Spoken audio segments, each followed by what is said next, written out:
بند کتابوں کے ساتھ پہلے آپ عبارت کا مفہوم بیان کریں اور پھر طلباء کو خاموش قرأت کا وقت دیں۔ اس کے بعد ان کی کتابیں بند کروا کر منتخب بچوں کو عبارت کا مفہوم بیان کرنے کے لیے کہیں۔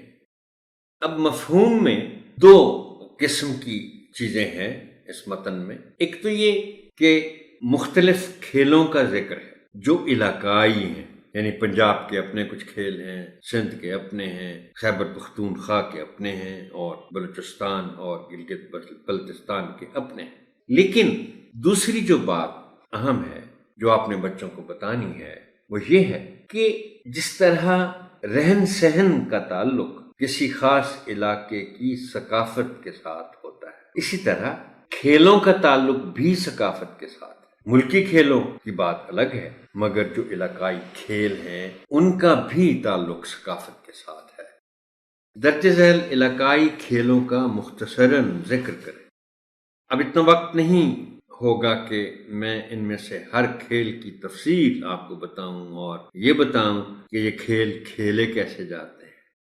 آپ سے ضرور میری گزارش ہوگی کہ آج کل چونکہ ہر چیز گوگل پر مل جاتی ہے، انٹرنیٹ بہت بڑی ایک سہولت ہے، آپ لفظ کبڈی مثال کے طور پر انٹر کر دیں تو آپ کو کبڈی پہ نہ صرف اس کی تفاصیل آپ کے سامنے آ جائیں گی کہ کھیلا کیسے جاتا ہے، بلکہ اور سائٹس پہ جیسے یوٹیوب ہے آپ کو کبڈی کے میچ بھی دیکھنے کو ملیں گے۔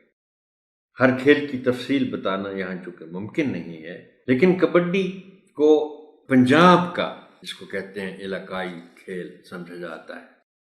ملاکھڑا ہے، یہ ریسلنگ کی ایک شکل ہے جو سندھ کا علاقائی کھیل ہے۔ مکھا یہ تیر اندازی کا کھیل ہے، خیبر پختونخوا میں کھیلا جاتا ہے۔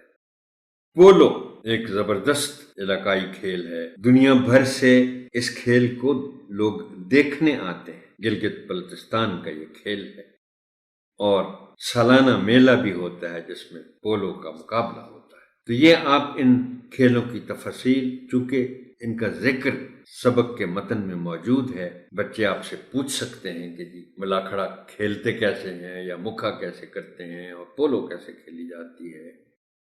اب آپ چند الفاظ کا انتخاب کریں اور بچوں سے کہیں کہ وہ ان الفاظ کو استعمال کرتے ہوئے اپنے جملے لکھیں۔